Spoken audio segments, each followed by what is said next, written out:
Ce matin là en PEF, l'air est frais et le soleil est cuisant.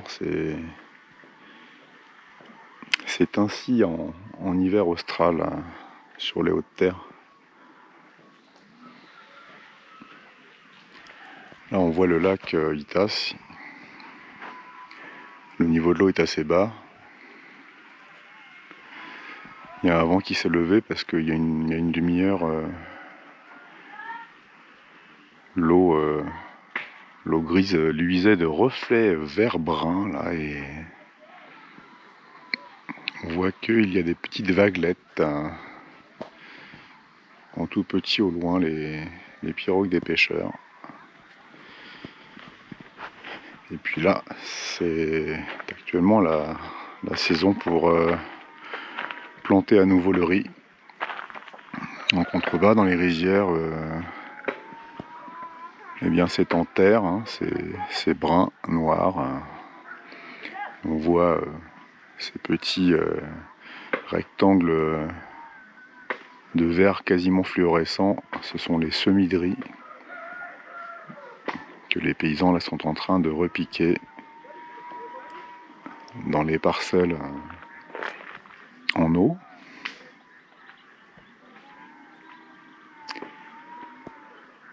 En PEF continue sur sa trajectoire de ville touristique avec beaucoup de constructions, beaucoup de gens qui viennent s'installer ici, l'ouverture de nouveaux hôtels.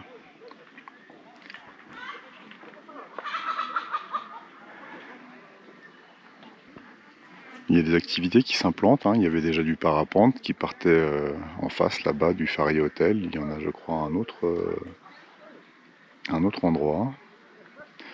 J'ai rencontré quelqu'un hier qui a une activité aussi au niveau des chutes de la Lily. Une tyrolienne m'a-t-il dit, et puis aussi en saison des pluies quand l'eau va remonter dans la Lily, du rafting.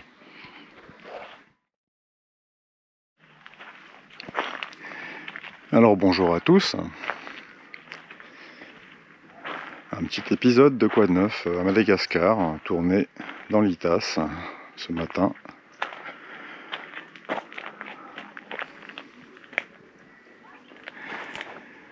On est au mois de juillet 2025.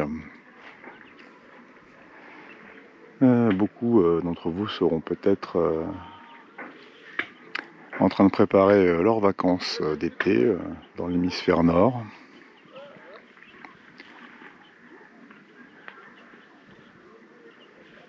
Et puis sur la chaîne Madagascar 261, eh bien peut-être qu'on va non pas mettre en pause, mais alléger les publications pendant quelques semaines. On va continuer, peut-être à un rythme un peu plus calme. Et je vais profiter un peu de ce temps aussi pour réaliser les montages du circuit vers le Grand Sud ainsi que du cap à cap depuis le cap Sainte-Marie vers le cap d'Ambre dont je vous ai déjà parlé précédemment.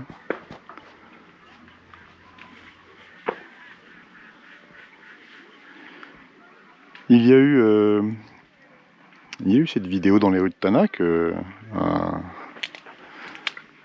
une personne qui suit la chaîne depuis un certain temps m'avait suggéré de tourner au niveau du quartier de Tsimbazaz. Une DS. Épisode 29, je crois. DS tampon.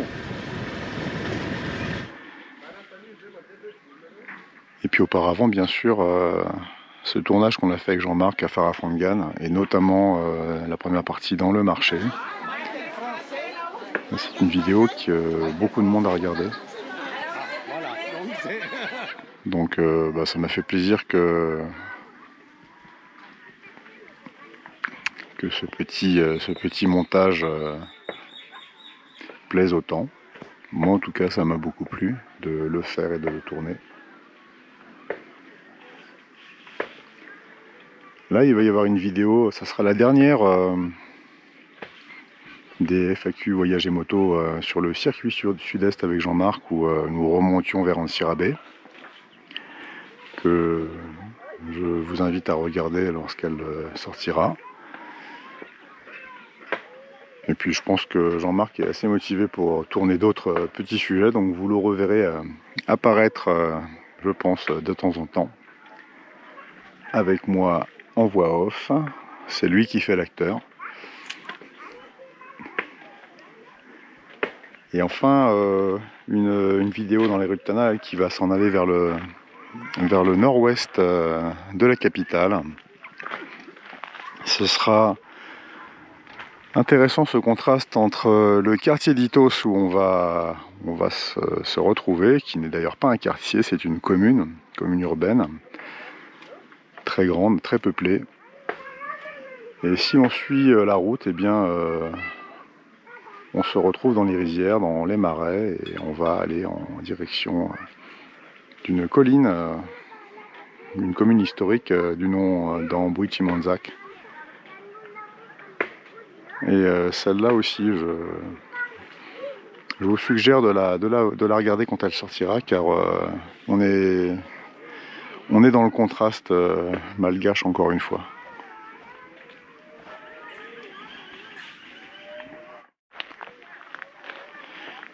Il y a parfois des gens qui me laissent des commentaires auxquels je ne réponds pas immédiatement. En fait, c'est que je songe à y répondre en vidéo. Ou parfois il y a même des idées de sujets de tournage. Donc je les snobe pas, hein. C'est juste que je les mets un peu de côté pour ces raisons-là. J'ai parfois aussi des commentaires de rectification de ce que j'ai dit, alors ça n'hésitez pas. Cela dit, bon bah si c'est des modifications par exemple du taux de change, etc., il faut savoir que parfois j'ai tourné un sujet où vous aurez regardé la vidéo un petit peu plus tard et bah voilà, hein, les choses ont un petit peu bougé, mais pas énormément, donc ça explique que les informations que je donne puissent ou doivent être revérifiées à nouveau.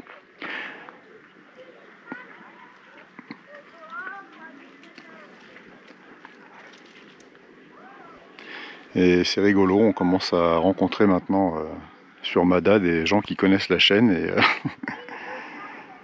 et avoir quelques échanges lors de nos rencontres, c'est très sympa.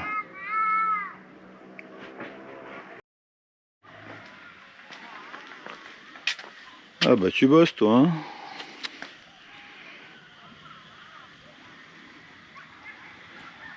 Bon, ça c'était la moto qui est montée à Diego. Petite révision et c'est reparti.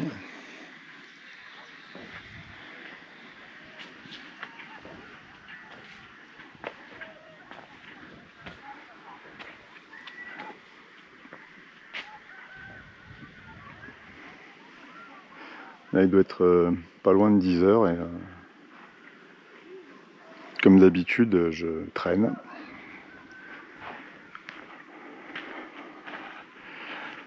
En Peuf, c'est un endroit où on a vite enclin à traîner, à prendre le temps.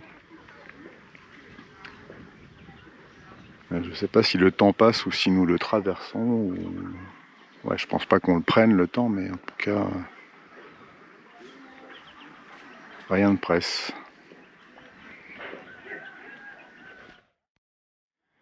Là, je n'ai pas préparé ni écrit quelques scripts que ce soit pour cette vidéo. C'est un petit peu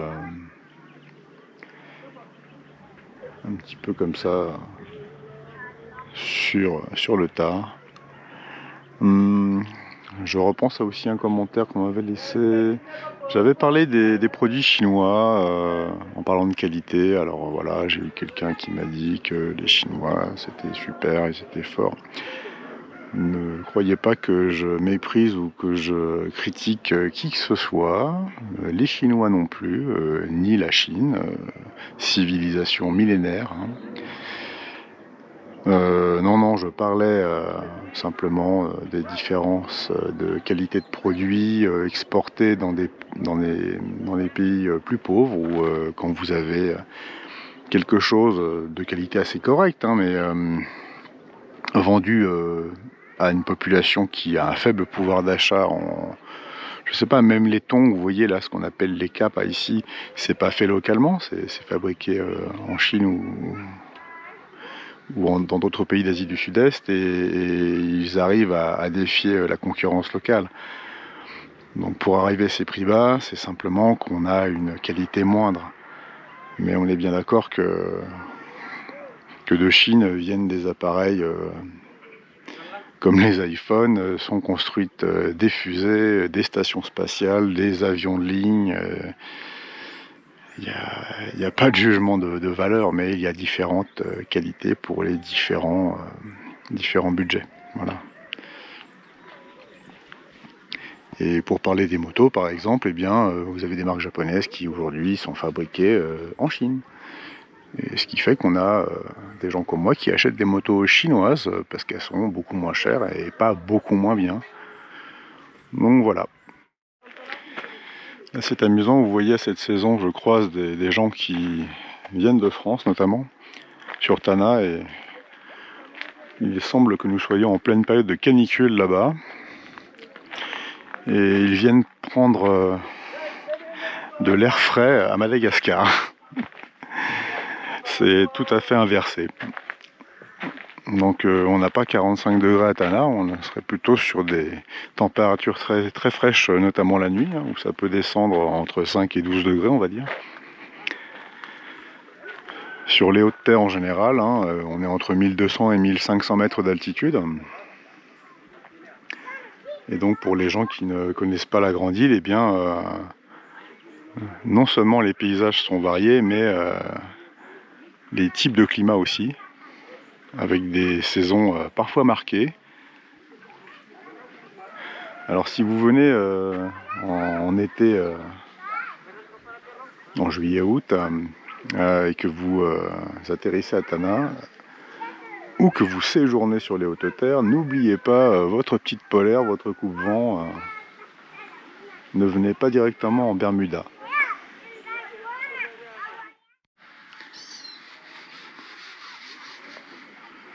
Ça c'est le petit village ou le gros hameau qui se trouve à côté de l'hôtel où je suis. On est dans les volcans.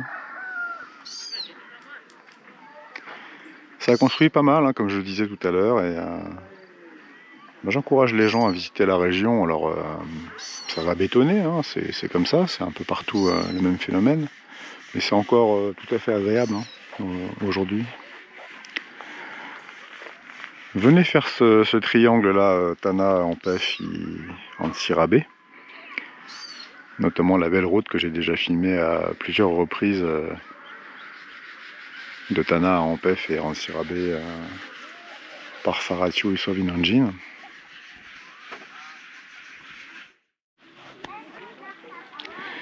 Comme nous l'ont montré les vidéos où nous allons à la rencontre des gens ici, et en particulier la dernière vidéo à Farafongan dans le marché avec Jean-Marc, nous comptons faire un peu plus de ce type de sujet parce que c'est très agréable et puis je pense que ça plaît énormément aux spectateurs de cette chaîne. N'hésitez pas à nous faire des suggestions, mais vous savez, peut-être n'y en a-t-il pas assez pour une raison simple, c'est qu'il faut comment dire, il faut une espèce de validation, de permission avant d'aller arriver avec son téléphone ou sa caméra et de filmer les gens. On n'arrive pas comme ça un peu en terrain conquis de manière impolie, donc il faut trouver le point d'entrée. Et effectivement avec Jean-Marc l'avantage c'est que je filme quelqu'un sans aller directement filmer les gens, c'est ça en fait le truc. Donc nous continuerons à faire des sujets concernant des métiers, des activités, la vie des Malgaches au quotidien. Mais on prendra pour ça le temps et comment dire, l'assentiment, l'autorisation des gens pour le faire. Concernant la série, la liste de lecture, c'est ce qu'on appelle les playlists hein, sur YouTube. Vous avez un onglet playlist où on a rangé des vidéos par sujet.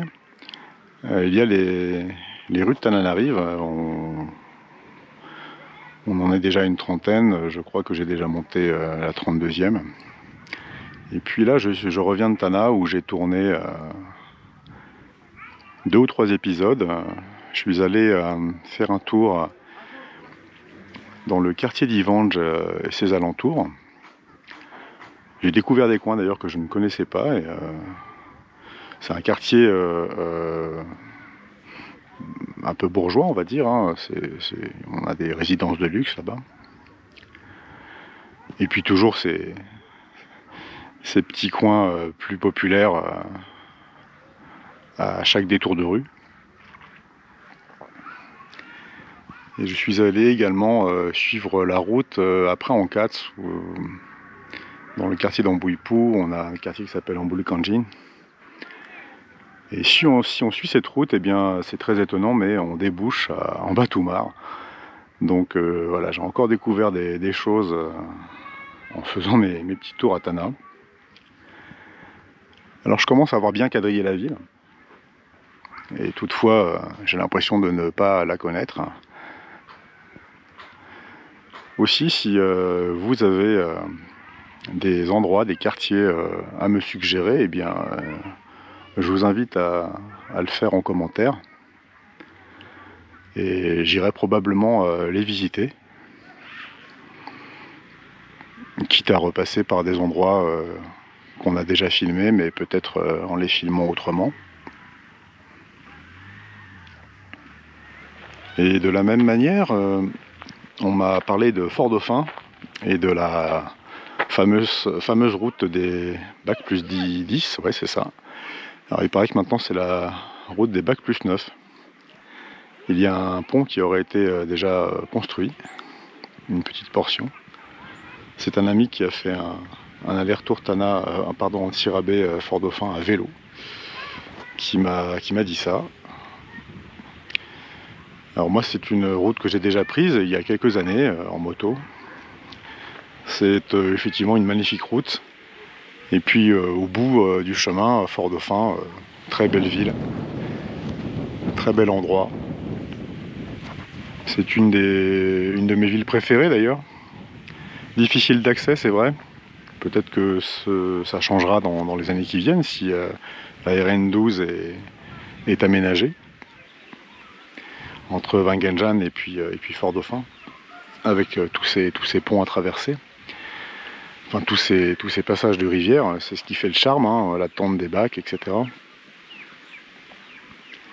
Et puis Fort-Dauphin, c'est aussi une ville qui a des baies au cœur même de la cité, donc un très bel endroit où j'aimerais retourner filmer et vous proposer justement de découvrir ce trajet et cet endroit. C'est une boucle qu'on peut faire par la RN12 en montant par la RN13 Youssi, mais également en prenant la côtière par Itampoul et jusqu'à Saint-Augustin. On peut là traverser, je pense, en moto pour rejoindre Tuléar. Merci. Ça, c'est mon café qui arrive. Moi, le matin, il m'en faut une bonne quantité.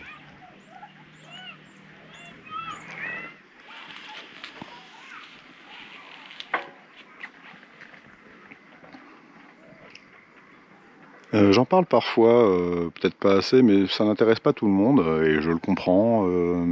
Pour ceux qui le souhaitent, il y a le site humanum.fr Il y a un lien dans la description de la chaîne et régulièrement dans les descriptifs des vidéos. C'est un site de carnet de voyage en fait, hein, donc parfois ça complète ce que l'on ne voit pas à l'image. Il y a notamment des choses concernant mes séjours à Ampef. Voilà.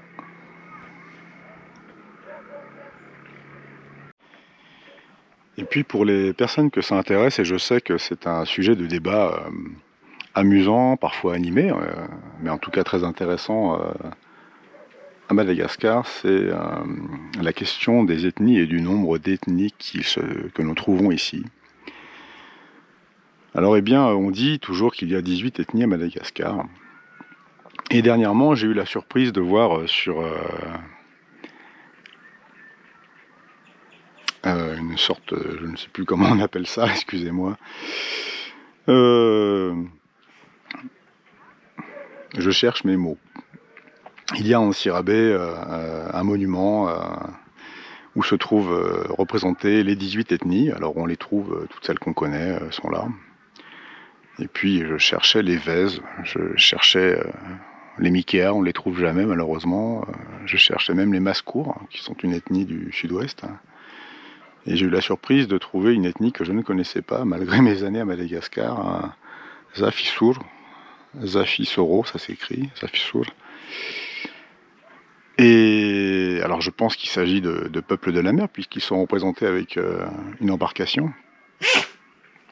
Ah ben ça c'est le chien qui éternue.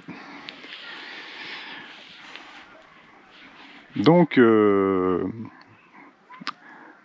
c'est un petit jeu, voilà, si vous voulez laisser en commentaire les sources qui nous permettraient de définir à peu près le nombre d'ethnies. Moi je pense qu'il y en a entre 24 et 40, puisque finalement les Betsimsarak, on dit Betsimsarak Avarat Chatsim, c'est-à-dire du nord et du sud. Les Sakalaves, il y a les Sakalaves Bouen et les Sakalaves Ménabé, mais c'est extrêmement étendu, hein, le territoire Sakalave.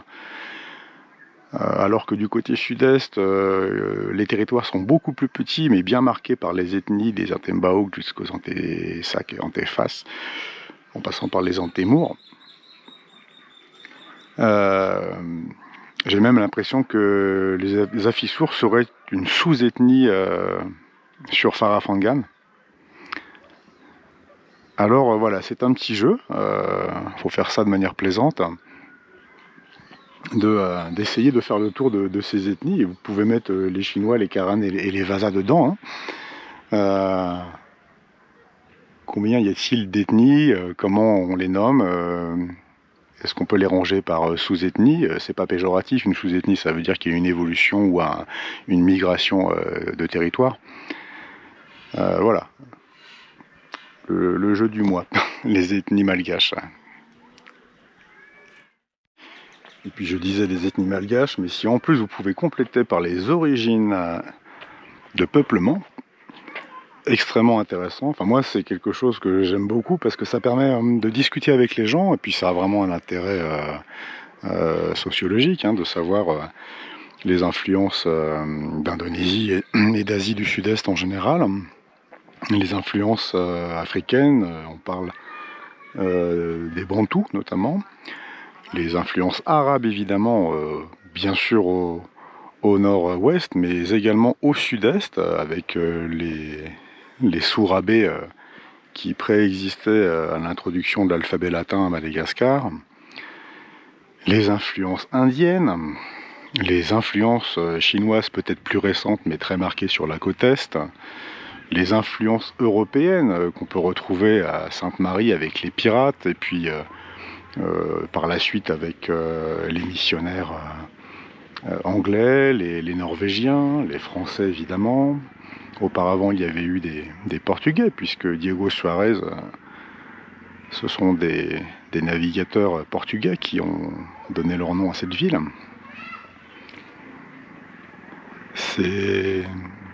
Je pense qu'il y a d'autres pays du monde qui ont une très très grande richesse comme ça de peuplement par vagues successives, mais à Mada, il y a vraiment quelque chose, enfin c'est assez étonnant, cette richesse humaine sur une grande île qui a l'air parfois d'être si petite. Pour rebondir là-dessus justement, eh bien, je vais peut-être lancer un petit appel ici. Voyez-vous, quand on fait des recherches sur internet, on tombe sur Wikipédia et après des sites qui se copient plus ou moins les uns des autres, on a une faible qualité d'information. Peut-être parfois dans Google Book on trouve d'anciens ouvrages qui datent d'avant ou durant la colonisation française.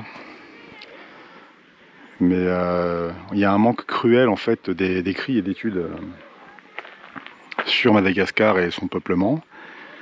Aussi, si parmi vous, vous avez des connaissances de professeurs ou de chercheurs à Tana par exemple, que ce soit à l'université ou ailleurs, de gens qui pourraient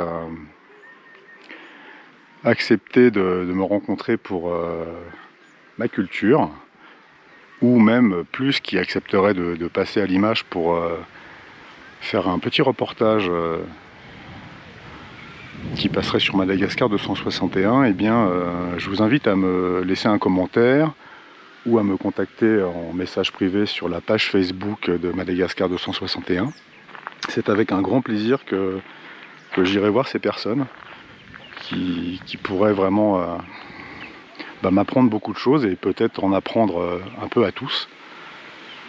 Moi, ça fait des années que je trouve que ça manque beaucoup. Je sais que Madagascar est un pays de tradition orale, c'est vrai, mais puisque nous traversons une période de forte mutation du pays, on est à un moment où on risque de perdre ces connaissances, puisque la tradition orale est en recul, tandis que la tradition écrite n'est pas encore tout à fait bien éveillée, et ça serait très dommage. Donc quand je disais professeur ou chercheur, mais ça peut être quelqu'un qui n'a aucun titre, mais une forte connaissance, hein. Ça peut être un ancien, un écrivain, un artiste. Voilà, je lance mon petit appel, ma petite bouteille à la mer. Si vous avez quelqu'un qui serait d'accord pour me parler ou nous parler à nous tous, ici sur la chaîne, j'en serais ravi.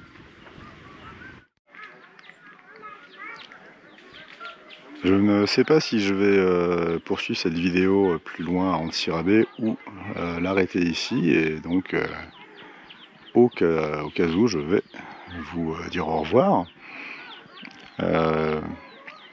vous donner les petites informations de fin de vidéo qu'on fait toujours sur mettre un j'aime, s'abonner, devenir membre payant si on le souhaite, et évidemment ne pas hésiter à laisser en commentaire les idées pour la chaîne ou les remarques que vous avez de votre expérience à Madagascar ou de votre passé si vous êtes malgache ou issu de Madagascar. Et ainsi je vous laisse sur cette belle vue contemplative du lac Itas.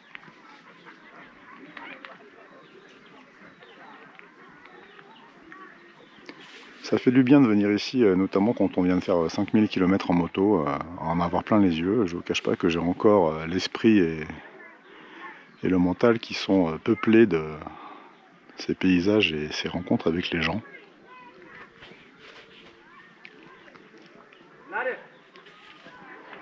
Et je n'ai qu'une chose à vous dire, si vous hésitez encore, venez à Madagascar. À bientôt.